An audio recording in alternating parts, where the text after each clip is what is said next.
দুইদিনীয়া আমাৰ council assembly চলিছে আৰু সেই দুইদিনীয়া কাউন্সিল এছেম্বলিত বহুখিনি ইম্পৰ্টেণ্ট কথা ডিছকাছ হৈছে। বিশেষকৈ আমাৰ 2022 আৰু 23 চনৰ যিটো বাজেট সেইটো আমাৰ পাছ কৰা হৈছে আৰু এইবাৰ আমাৰ বাজেটটো যিটো আমি দাখিল কৰিছোঁ সেইটো আমাৰ ৰিচিপ্টটো হ'ব 315,766.33 লাখ আৰু এক্সপেণ্ডিচাৰ হ'ব 327131.48 লাখ আৰু ডিফিজিট হ'ব আমাৰ 1136.15 লাখ, মানে 100 কোটি প্ৰায় ডিফিজিট আমাৰ বাজেট এইবাৰ আমি দাখিল কৰিছোঁ। এই বাজেট দাখিল কৰাৰ আগতে আমাৰ বহুতখিনি কনচালটেটিভ মিটিং এইবাৰ হৈছে, সকলো ডিপাৰ্টমেণ্টৰ লগত আমি আলোচনা কৰিছোঁ আৰু আগৰ চৰকাৰৰ দিনত যিবিলাক বাজেট বা AOP বিলাক তেখেতসকলে প্ৰিপেয়াৰ কৰিছিলে তাত যথেষ্ট আখুৱা আছিলে যে এটা কামটোকে 2 বছৰ 3 বছৰ দেখাই পেলাই পইচা ওলোৱা তেনেকুৱা বহুত হৈছে। আৰু বিশেষভাৱে আজি আপোনালোকক ক'ব লাগিব যে মই EM সকলক ধন্যবাদ জনাইছোঁ কি এই 1 বছৰত আমাৰ যিটো চৰকাৰ গঠন কৰাৰ লগে লগে যিটো আমাৰ সিদ্ধান্ত আছিলে যে আমি কোনো লাইবিলিটি নকৰোঁ, চ' আমাৰ কোনো EMA আমাৰ কোনো ডিপাৰ্টমেণ্টে এতিয়ালৈকে লাইবিলিটি কৰা নাই। আগৰ চৰকাৰৰ যিটো 2300 কোটি লাইবিলিটি সেইটো লৈ পেলাই আমাৰ গভৰ্ণমেণ্টে খুব চিন্তিত হৈ আছে, কাৰণ তাত কিছুমান মানুহ জেনুইন কাম কৰা মানুহ আছে যাৰ বিলবিলাক দিব লাগিব, কিন্তু বিলটো ক'ৰ পৰা দিব? যে তেখেতসকলে বছৰত যিটো পইচা পাইছিলে সেই পইচাখিনি খৰচ কৰি ইয়াৰ উপৰিঞ্চিত কিছুমান অৰ্ডাৰ দি পেলাই সেই অৰ্ডাৰৰ পাৰ্চেণ্টেজবিলাক খাই পেলাই এইটো লাইবিলিটি কৰি থৈ গৈছে। আপুনি শুনি আচৰিত হ'ব, এতিয়া আমাৰ তাত UPৰ পৰা ক'ৰবাত মানে বাহিৰৰ কৰ্ণাটকৰ পৰা নাগালেণ্ডৰ পৰা বহুত মানুহ আহে, যিবিলাকে আহি পেলাই আমাক কয় যে আমাৰ 80 কোটি টকাৰ মানে কম্বল ছাপ্লাইৰ পইচা পাব লগা আছে। কিছুমানে কয় 32 কোটি টকাৰ আমব্ৰেলা ছাতি ছাপ্লাইৰ পইচা পাব লগা আছে। কোনোবা কয় 25 কোটি টকাৰ মই খুঁটা ছাপ্লাই কৰিছিলোঁ। কোনোবা আহি পেলাই কয় যে মই 42 কৰোৰ মানে 42 কৰোৰ পইচাৰ মানে টকাৰ মানে মই আঁঠুৱা ছাপ্লাই দিছিলোঁ। তেনেকুৱা প্ৰায় 389 কৰোৰৰ মানে আগৰ CD ফাণ্ডৰ লাইবিলিটিছ আছে। তো সেইবিলাক আমাৰ চৰকাৰ চলোৱাত যথেষ্ট অসুবিধা কৰিছে। আদাৰৱাইজ এই বছৰত আমি খুব বেলেঞ্চভাৱে কামবিলাক কৰিছোঁ। আপোনালোকে দেখিবলৈ পাব বহুতখিনি স্কুল মেৰামতি হৈছে, বহুতখিনি ৰাস্তা বনাবলৈ পাৰিছোঁ। মই অসমৰ মুখ্যমন্ত্ৰী ডক্টৰ হিমন্ত বিশ্ব শৰ্মা ডাঙৰীয়াক ধন্যবাদ জনাইছোঁ। আমাৰ চৰকাৰ গঠন কৰাৰ পিছত আমাৰ ফাইনেন্সিয়েলি বহুত বেয়া অৱস্থা আছিলে, কিন্তু তেখেতে আমাক ডাইৰেক্ট এটা গুডউইল মিছন দি পেলাই প্ৰায় 500তকৈ অধিক কিলোমিটাৰ ৰাস্তা নিৰ্মাণ কৰাত আমাক সহায় কৰিছে। আৰু এতিয়াও আমাৰ বড়োলেণ্ড অঞ্চলত এটা ডাঙৰ ইনফ্ৰাষ্ট্ৰাকচাৰ গেপ আছে। এই আমাৰ বাজেটত আমি চেষ্টা কৰিছোঁ যে এইখিনি যিমানখিনি আমি পাৰোঁ এইবাৰ নিৰ্মাণ কৰাৰ কাৰণে। বিশেষভাৱে আমাৰ এই 17 বছৰীয়া যিটো কাউন্সিল, এই 17-18 বছৰীয়া কাউন্সিলত ইয়াত কোনো EMৰ কাৰণে এটাও হোষ্টেল নাই বা ৰেচিডেঞ্চ নাই, MCLA সকলৰ কাৰণে হোষ্টেল নাই বা ৰেচিডেঞ্চ নাই, কোনো অফিচাৰবিলাকৰ কাৰণে ৰেচিডেঞ্চ নাই। ইয়াত কোকৰাঝাৰত ভাল গেষ্ট হাউচ এটা নাই, কোনো এটা ডিষ্ট্ৰিক্টত ভাল অডিটৰিয়াম নাই, কোনো এটা চাব ডিভিজনত ভাল অডিটৰিয়াম নাই। মানে ইনফ্ৰাষ্ট্ৰাকচাৰ গেপটো মানে হিউজ গেপ আছে। বহুতখিনি দলং বনাব লগা আছে, ৰাস্তা বনাব লগা আছে। পৰ্বতজৰা চাব ডিভিজনটো ৱৰ্ছ কণ্ডিশ্যনত আছে, মানে ৰোড কানেক্টিভিটিত। চ' বহুতখিনি গেপ আমাৰ মাজত আছে। সেইটো আমি পূৰা কৰিবলৈ আমাৰ তাত যিখিনি SOPDৰ পইচা আহিব আৰু ৰেভিনিউৰ যিখিনি পইচা আহিব সেইটো আমি গেপ পূৰা কৰিবলৈ চেষ্টা কৰিছোঁ। ইয়াৰ বাহিৰে আমি লাইভলিহুডটো বেছি গুৰুত্ব দিছোঁ। আমাৰ সকলো department, agriculture department, industry department, seed department, education department, WPT department, এই ছাপ্লাইবিলাক বন্ধ কৰি মেক্সিমাম লাইভলিহুড জেনেৰেশ্যনৰ কাৰণে কাম কৰিবলৈ আমি সিদ্ধান্ত লোৱা হৈছে। মই আশা কৰিছোঁ এই 2022-23 বছৰত আমি বহুতখিনি কাম কৰিব পাৰিম। আগৰ সময়ত আপোনালোকে দেখিছে এটা ফেমিলিক এখন কম্বল দিয়ে মানে 100 টকা। এইবাৰ আমি অনচুংথাই বিথাংকি কৰিছোঁ আৰু জ্ঞান চৰাং বিথাংকি কৰিছোঁ, য'ত নেকি দুখীয়া পৰিয়ালক আমি ডাইৰেক্ট 5000 টকা দিয়াৰ কাৰণে ইতিমধ্যে আমাৰ স্কিমটো আৰম্ভ হৈছে, বহুতে দি দিলে। আৰু ছাত্ৰ ছাত্ৰীসকলক আমি 5000 কৰি দুখীয়া ছাত্ৰ ছাত্ৰীক ডাইৰেক্টলি মানে ফাইনেন্সিয়েল বেনিফিট বা টকা আমি তেখেতসকলক ছাপোৰ্ট কৰিছোঁ।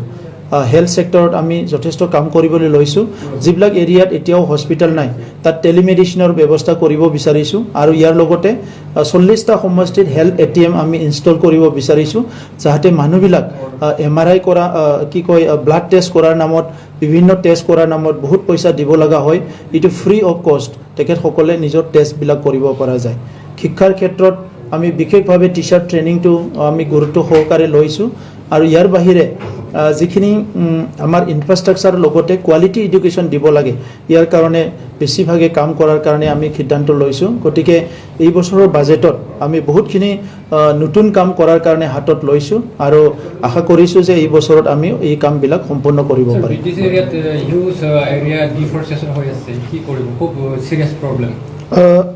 এইটো লৈ পেলাই আমি এই বছৰ বহুতখিনি জেগাত এভেকশ্যন কৰাৰ কাৰণে বা যিখিনি এনক্ৰ'চ হৈছে সেইখিনি ৰুট কৰাৰ কাৰণে কিছুমান ব্যৱস্থা ল'বলৈ গৈ আছোঁ আৰু মানুহবিলাকক ৰিলোকেট কৰাৰো আমি চিন্তা চৰ্চা কৰিছোঁ আমাৰ মুখ্যমন্ত্ৰী ডাঙৰীয়াক বিচাৰিছে কি বহুতখিনি অঞ্চলত আমাৰ এফৰেষ্টেশ্যনটো পুনৰ হ'ব লাগে জলবায়ুৰ যিটো কথা ক্লাইমেট চেঞ্জ গ্ল'বেল ৱাৰ্মিঙৰ কথা যিটো চলি আছে সেইটো লৈ পেলাই আমিও চিন্তিত আৰু সেইকাৰণে এইবাৰ আমি প্ৰায় 1400 ফেমিলিক ৰিলোকেট কৰি এটা বেলেগ প্লেছত এটা মডেল ভিলেজ বনাই তাত ল'বলৈ গৈ আছোঁ আৰু সেই অঞ্চলখিনি পূৰা এফৰেষ্টেশ্যন কৰা হ'ব মেইন এলিফেণ্ট কনফ্লিক্টটো নজৰ ৰাখি ফৰেষ্ট কোৱালিটি ডেভেলপমেণ্টৰ কাৰণে আমাৰ যিখিনি পইচা আছে সেই পইচাৰ দ্বাৰা আমি কাম কৰিবলৈ গৈ আছোঁ যাতে এলিফেণ্টবিলাকে খাদ্য বিচাৰি বাহিৰত আহিব লগা নহয় সকলো বস্তু ভিতৰত পালে তেখেতসকলে মানুহৰ ঘৰ ভাঙিবলৈ নাহিব আমাৰ এনেকুৱা লাগিছে তো সেইকাৰণে ইয়াৰ কাৰণে আমি কাম কৰিবলৈ লৈছোঁ আৰু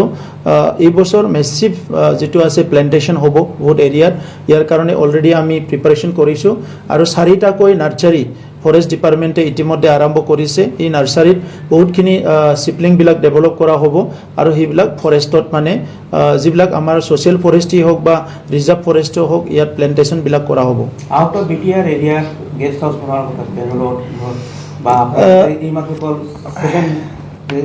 7 ষ্টাৰ গেষ্ট হাউচ লাইক হাই কোৱালিটি কোৱালিফাই নাই সেইটো মানে আমাৰ কোকৰাঝাৰৰ কাৰণে কোৱা হৈছে যে কোকৰাঝাৰত আজি চিফ মিনিষ্টাৰ আহিলে প্ৰাইম মিনিষ্টাৰ আহিলে বা কোনোবা হোম মিনিষ্টাৰ আহি যদি ৰেষ্ট ল'ব লাগে বা কোনোবা এজন কেন্দ্ৰীয় মন্ত্ৰী আহিব লাগে ইয়াত থাকিবলৈ জেগা নাই ইয়াৰ কাৰণে বহুতখিনি প্ৰগ্ৰাম আমি কেঞ্চেল কৰিব লগা হৈছে তো সেইকাৰণে এই বছৰ আমি আৰম্ভ কৰিব বিচাৰিছোঁ আৰু আশা কৰিছোঁ অহা 8 মাহৰ ভিতৰত সেইটো কমপ্লিট হ'ব আমি যিটো কনচালটেণ্ট গ্ৰুপৰ লগত কথা পাতি আছোঁ যে কোকৰাঝাৰত এটা মানে ডাঙৰ এটা গেষ্ট হাউচ ভাল এটা গেষ্ট হাউচ নিৰ্মাণ কৰা হ'ব আৰু ইয়াৰ লগতে প্ৰত্যেকটো জিলাত আমাৰ তৰফৰ পৰা 300 মানুহ মানে বহি পেলাই মিটিং কৰিব পৰা 5খন অডিটৰিয়াম আমি নিৰ্মাণ কৰিবলৈ গৈ আছোঁ সেইটো এই বছৰে কমপ্লিট হ'ব আৰু বাহিৰত যিবিলাক গেষ্ট হাউচ এই গেষ্ট হাউচবিলাক যিটো আগৰ যিটো নীতি আছিলে এই নীতিবিলাক প্ৰপাৰলি নোহোৱাৰ কাৰণে এই গেষ্ট হাউচবিলাক মেইনটেইন কৰাটো খুব অসুবিধা হৈছে তাত কোনো ৰেভিনিউ জেনেৰেট নহয় কোনোবা এটা গেষ্ট হাউচত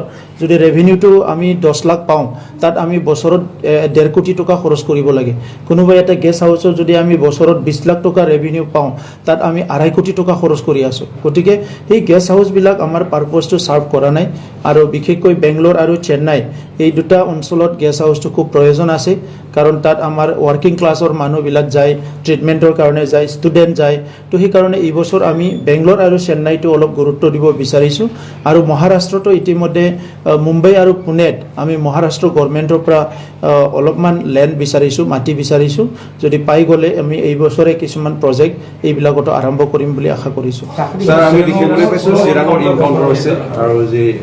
এইটো অতিকৈ দুৰ্ভাগ্যজনক ঘটনা মই এইটো দুৰ্ভাগ্যজনক বুলি কৈছোঁ কাৰণ বড়োলেণ্ডত শান্তি আহিছে এতিয়া কিন্তু কেইমাহমানৰ পৰা কিছুমান উদণ্ড যুৱবিলাকে অলপ ডকাইতি লুটিং সেইবিলাক চলি আছে আৰু ডকাইতি লুটিং কৰা সকলৰ হাততো অস্ত্ৰ আছে তো সেইকাৰণে আমাৰ দীঘলীয়া যিটো অস্ত্ৰৰ প্ৰভাৱ সেইটো এতিয়ালৈকে শেষ হৈছে বুলি আমি ক'ব নোৱাৰোঁ আমি সেইকাৰণে চিন্তিত হৈছিলোঁ আৰু বহুত বছৰ আগৰ পৰা মই এপছুত থকাৰ পৰাই কৈছিলোঁ যে আমাক এটা অস্ত্ৰমুক্ত সমাজ লাগে কাৰণ সেই সময়তে আমাৰ শংকা হৈছিলে যে বড়োলেণ্ড অঞ্চলৰ যিটো অস্ত্ৰ সেইটো বহুত দিন হয়তো এইটো প্ৰচলন হ'ব যদি সেইটো গভৰ্ণমেণ্টৰ তৰফৰ পৰা বা সামাজিকভাৱে যদি এইটো নিৰ্মূল কৰাৰ কাৰণে এইটো দূৰ কৰাৰ কাৰণে যাতে সঠিক ব্যৱস্থা লোৱা নহয় আৰু আজি আমি দেখিবলৈ পাইছোঁ কিছুমান যুৱকসকলে অস্ত্ৰ লৈ পেলাই লুটিং কৰা আৰম্ভ কৰিছে। কেইদিনমান আগত কোকৰাঝাৰত পুলিচৰ লগত এনকাউণ্টাৰ হৈছে, পুনৰ যোৱাকালি কোকৰাঝাৰত চিৰাঙত এনকাউণ্টাৰ হোৱা বুলি শুনিছোঁ। আৰু সেই ডকাইতবিলাকে কি কৰিছে, সেই মানে এণ্টি ছ'চিয়েল ইলেমেণ্টবিলাকে এজন নিৰীহ যুৱকক মানে তেখেতসকলে লুটিং কৰিবলৈ গৈ পেলাই গুলাই মাৰা খবৰটো আমাক পুলিচে আজি ৰাতিপুৱাই দিছে। তো এইবিলাক বহুত দুৰ্ভাগ্যজনক কথা। এই ক্ষেত্ৰত মই আমাৰ পুলিচ বিভাগক আৰু ষ্ট্ৰং হ'বলৈ মই অনুৰোধ কৰিছোঁ। আৰু ইয়াৰ লগতে সামাজিকভাৱে আমাৰ যিটো দায়বদ্ধতা সেইটো আমি ল'ব লাগিব যে আমাৰ ল'ৰাবিলাকে এতিয়া যিটো অসামাজিক কামত তেখেতসকলে হাত দিছে, ইয়াৰ পৰা তেখেতসকলক দূৰত ৰখাৰ কাৰণে আমি কিছুমান কাম কৰিব লাগিব।